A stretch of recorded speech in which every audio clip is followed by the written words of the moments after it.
Hello everyone, welcome back to Bear in Mind's Bear Hug, where I talk some wrestling things.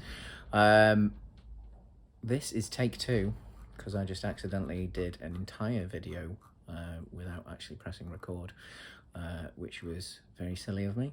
But today I'm going to be talking about NXT Vengence Day, which obviously happened nearly 2 weeks ago now. I just didn't have time, unfortunately, to record my reactions to it last week, but that's cool.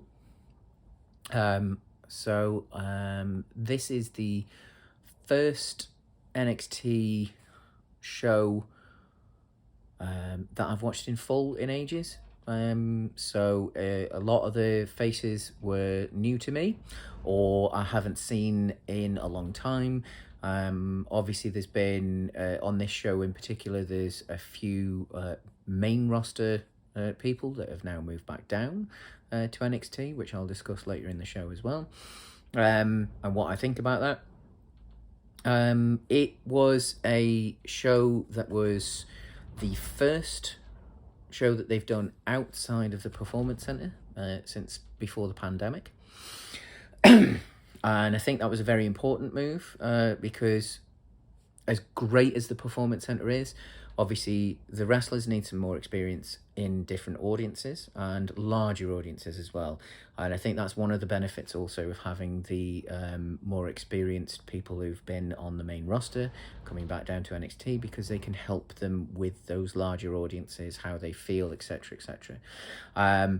They were quite smart with this one, obviously, in that they went for a smaller arena. It was only about 5,000 seats, so it wasn't a monster by any means, but obviously significantly larger to what they're used to in the Performance Center. And of course, in a completely different city as well. So they would have a lot of different people there, which is one of the issues that you can get in the likes of filming something in the Performance Center, or when Impact Wrestling used to film everything actually in the just down the road from the Performance Center in I think it was the Disney Studios in Orlando. You get the same people there every week. They, a bit like a lot of wrestling fans, they start to kind of, especially the noisy ones on social media, they will start to voice their opinions extremely loud. And of course, like, in such a tight environment, such a small environment, they're the voices that you're going to hear. So I think it's probably good that maybe they start freshening it up a little bit, maybe start moving around. It doesn't necessarily have to be even arenas this big. Although saying that, I mean, obviously AEW, their TV shows now seem to be, they're booking arenas this size-ish and slightly smaller. There's plenty of arenas around that NXT could probably sell out for, or at least get decent ticket sales for their weekly TV if they wanted to do a few shows outside of Orlando. But anyway, let's get talking about the matches themselves. So we opened with Wes Lee defending the North American title against Dijak. Dijak with his sort of, it felt a little bit like an 80s action cop, like movie cop sort of thing. He's a bit bent, he's a bit crooked.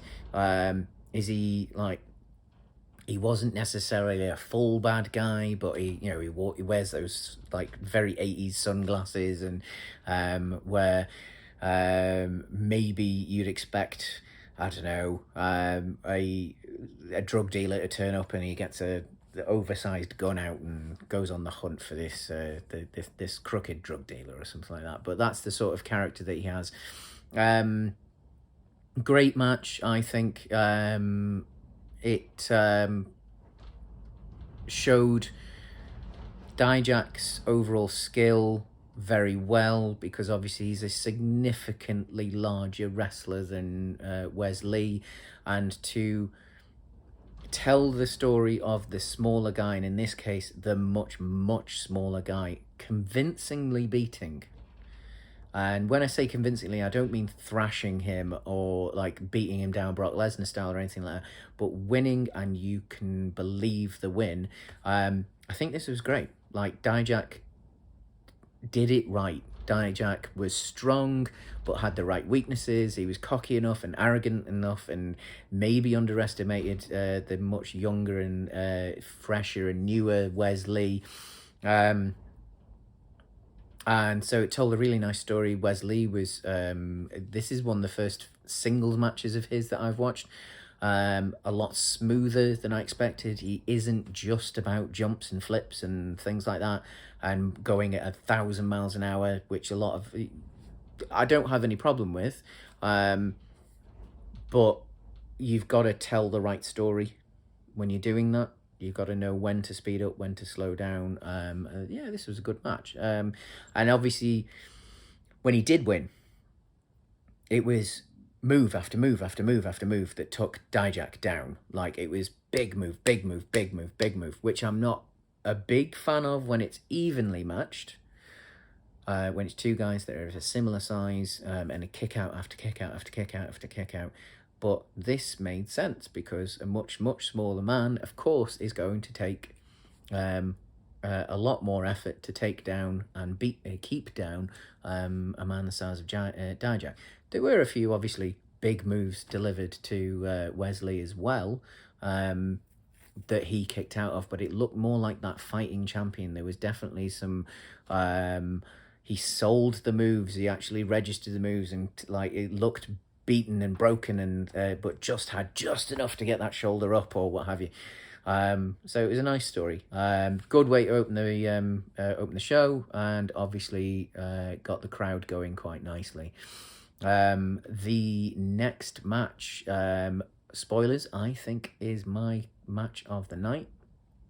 And we're going to go for Kiana James and Fallon Henley versus Caden Carter and Katana Chance. Katana Chance and Caden Carter went in as the NXT Women's Tag Team Champions. They went in as the longest reigning Women's Tag Team Champions on both NXT and the main roster as well. They are a superb tag team. They are now to use a wrestlingism, a well-oiled machine. And it does feel very much like, maybe because they lost this match, maybe they're headed towards that main roster soon, which I think is great, because as well represented by quality the women are on the main roster, I think sometimes the main roster feels a little bit shallow. There is actually quite a roster. It's quite a deep one, but you don't see them that often. And I think one of the biggest culprits of that is actually the women's tag team division, where it feels like there's maybe two teams, including the champions. These will add a well-needed actual team to that mix, to try and bulk it out a little bit, but with quality rather than just putting two people together and throwing them up there.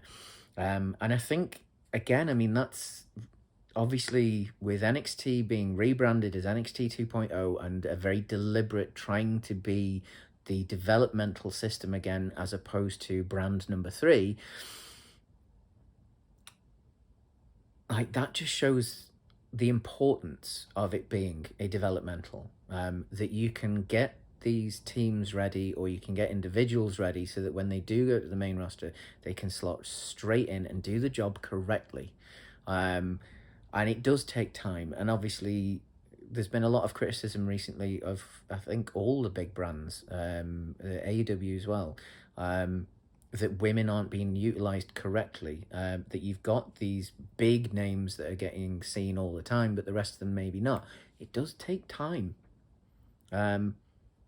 There's obviously interest in decent women's wrestling, but like, you need everyone to do it right, and I think the writers need to learn, the company needs to learn what hits and what doesn't hit as well, and I think obviously having NXT gives them that ability to kind of test it and see where it can go.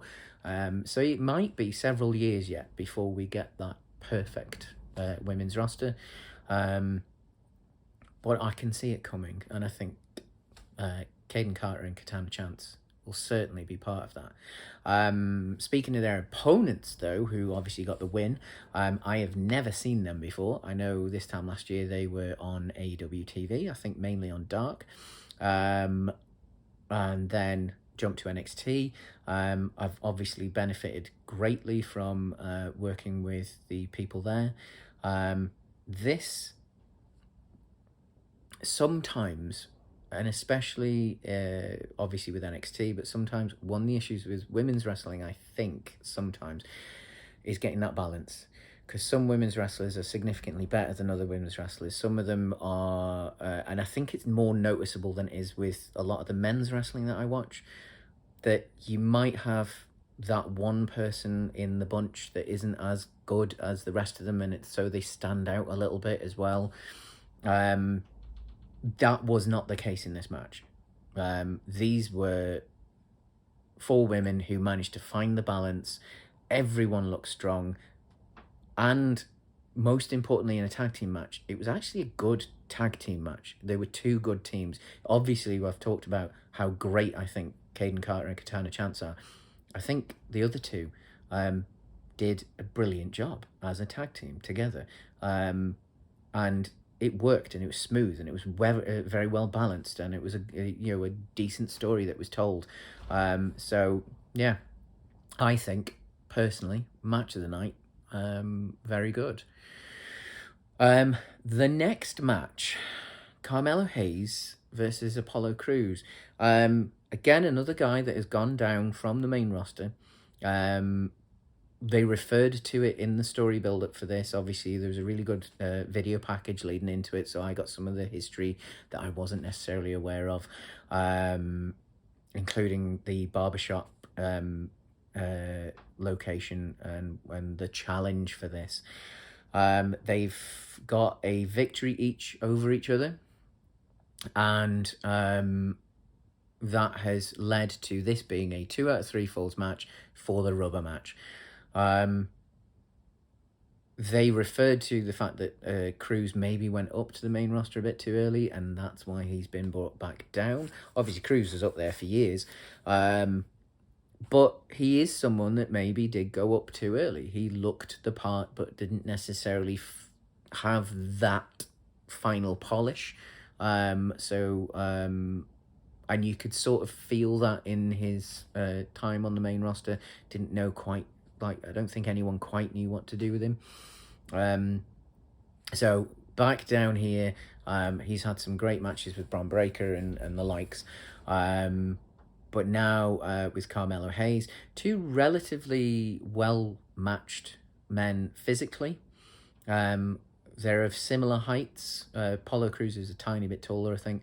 But obviously Apollo Crews significantly bigger built, a very, very strong man, but they're both extremely quick and extremely agile. I know they're not a tag team, and I know they don't need to be a tag team, and don't have to, and probably won't be a tag team, but they very much reminded me of the likes of the British Bulldogs. You have 2 similar size in height men. One went a bit larger, one stayed a little bit leaner, and a little bit quicker.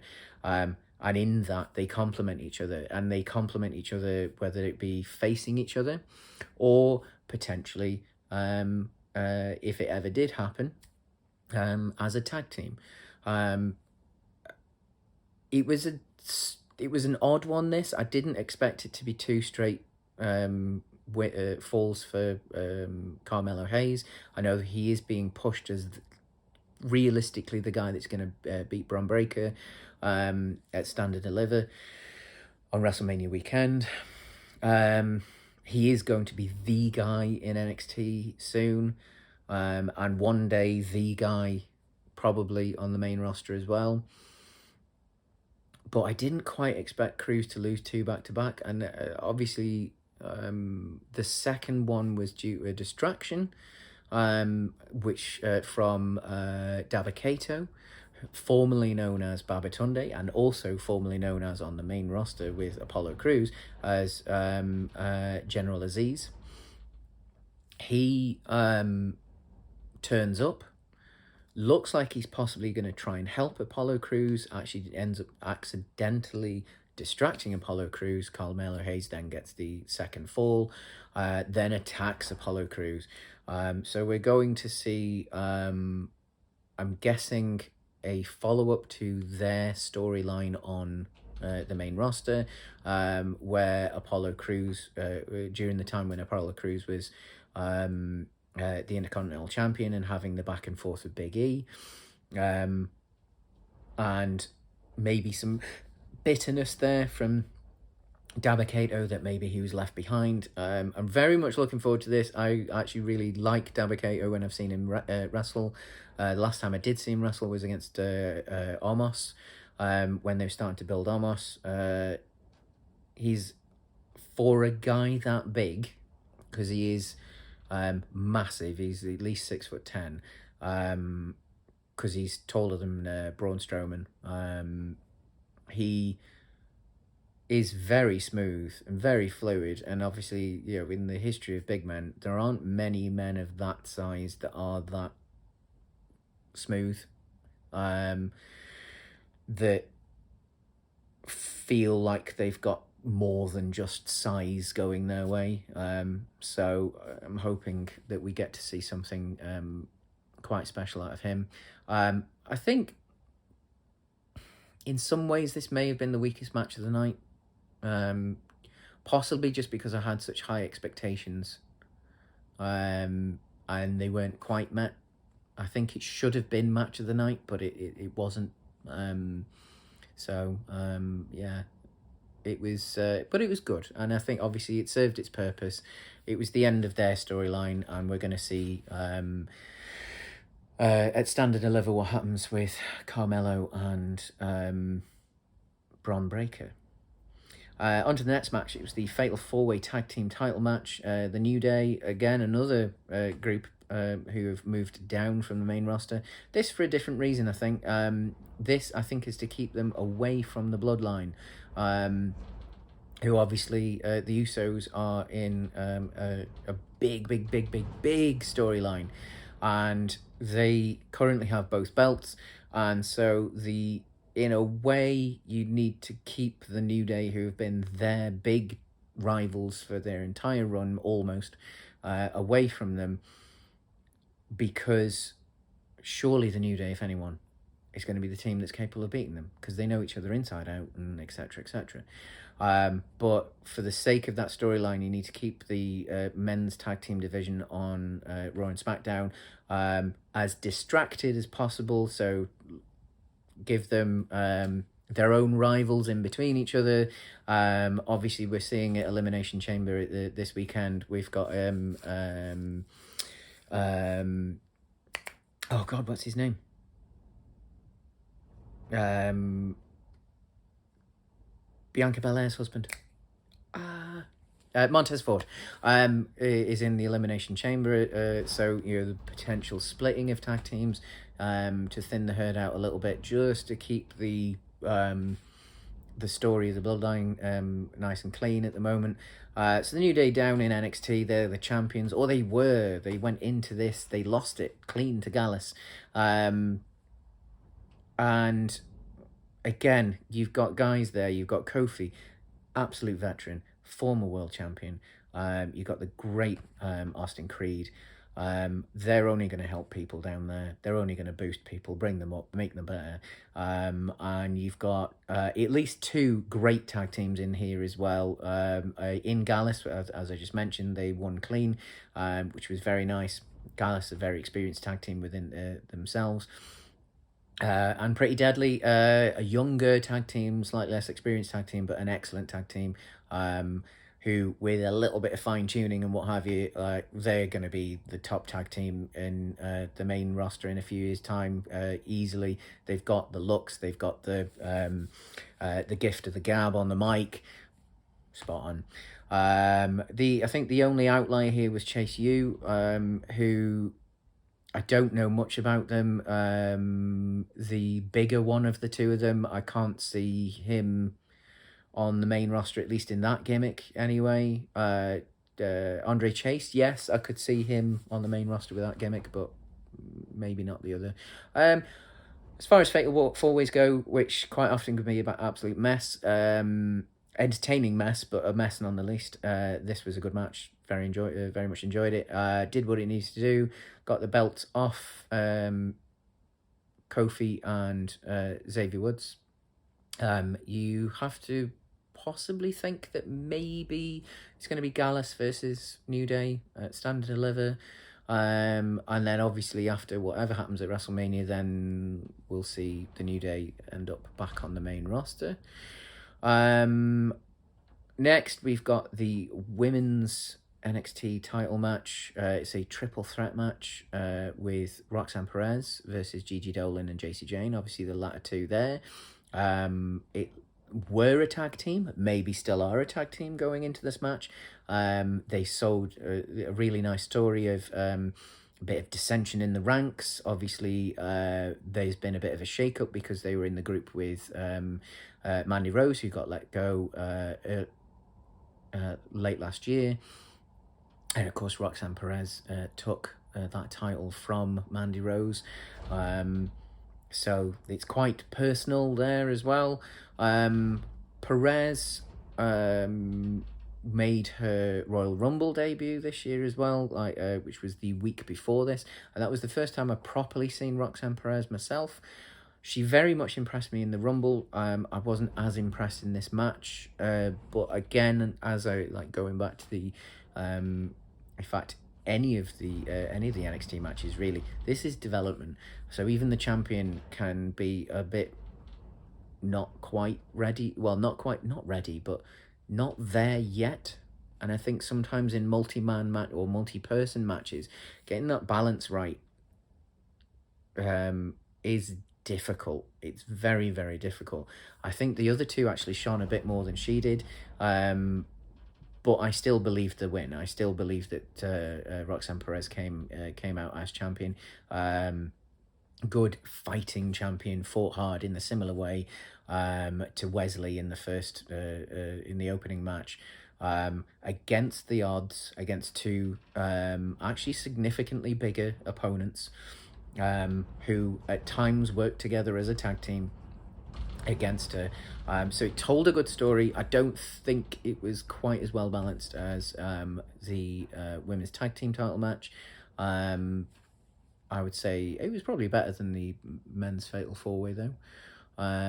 So a good match, told a great story, obviously on NXT. Since then, we're seeing the breakdown of Gigi Dolan and Jacy Jayne with a little riff on the barbershop rockers incident. And some quite brutal kicks to the face to Gigi Dolan as well.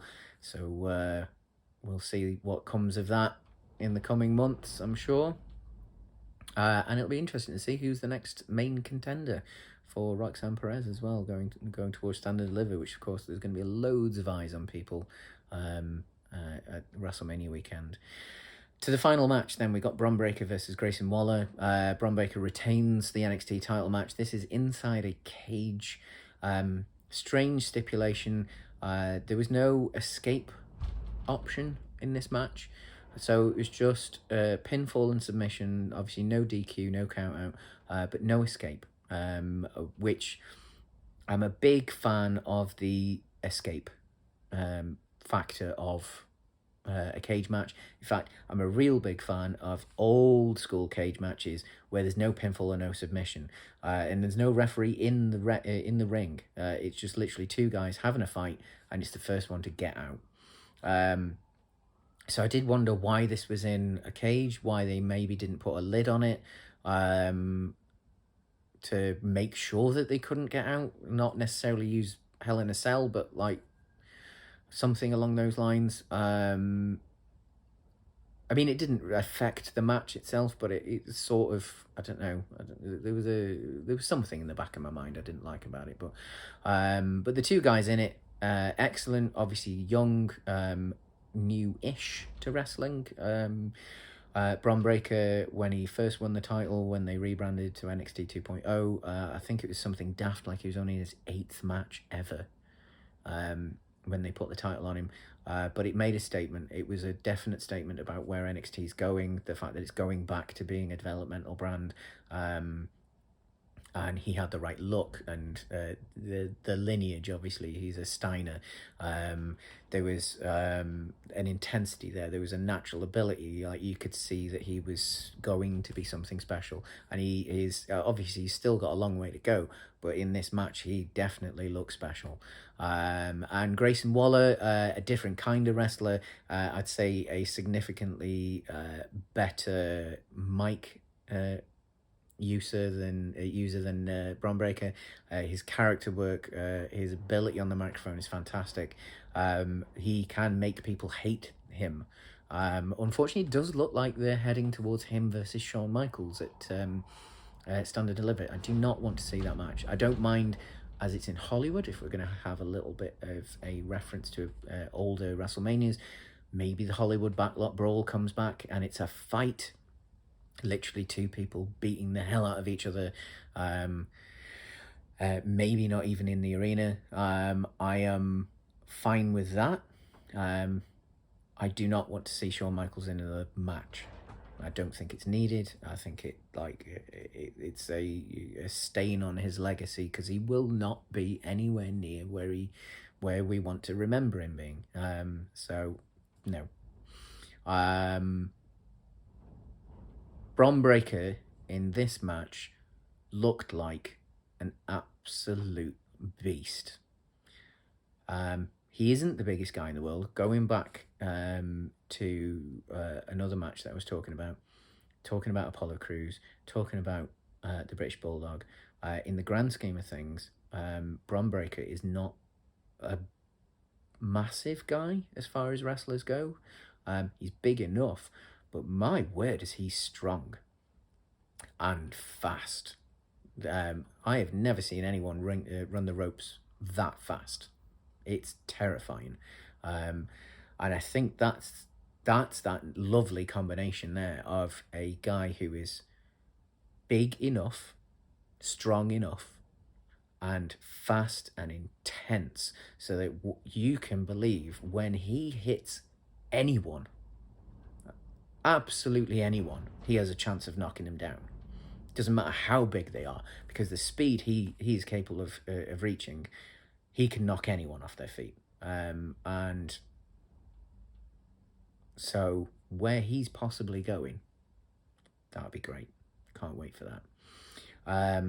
Also, I'm not a big fan of spears. I think they get overused, and I think partly the issue is we've been somewhat spoilt with spears, because as much as I don't think he's a good wrestler in the slightest, Goldberg's spear is a work of art. And if you want a less pretty, less perfect looking spear, the best alternative spear for me was Rhino's Gore. And I don't think anyone else does anything that looks anywhere near as good as those two as a main finisher. I think there are people who do it. I've seen Bianca Belair do a Goldberg level spear. She's fantastic. Kairi Sane, oddly enough, for as tiny as she is, does an incredible spear. But I'm not a big fan of Roman's. I'm not a big fan of Bobby Lashley's. I really don't like Edge's. I've never thought Edge's should be a finisher. However, I think I've found number 3. So we've got Goldberg's, we've got the Gore, Bron Breakker's spear, going back to how fast he runs those ropes and how much you believe the impact. It looks a little bit more like a rugby tackle, I think, than an American football tackle. And I think that's why it's interesting. I think that's why, for me, it works as that number 3, that third choice, that third style, because I can believe that hurts. And not in a sense of like with Roman Reigns, where, of course, a 265-pound man who just jumps at you is going to hurt.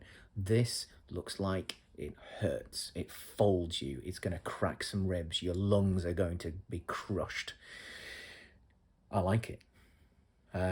So for someone who doesn't like spears, I'm down with that. Yeah, so on the whole, I'm going to grade this on the 5-point scale that we use for films and what have you. So the cold light of day scale.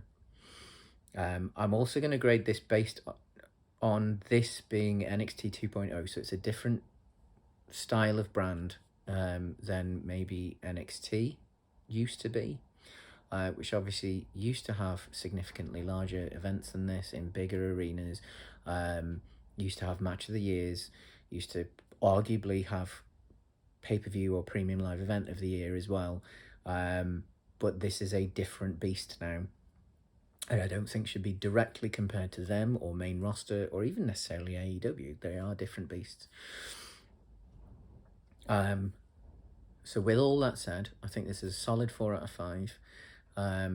Not a perfect show, but again, bearing in mind that this is a development, people are still learning, people are still growing. Everyone was heading in the right direction in this, and I think this, so a great show. Very much looking forward to Stand and Deliver, and yeah, I think that's all I have to say about that.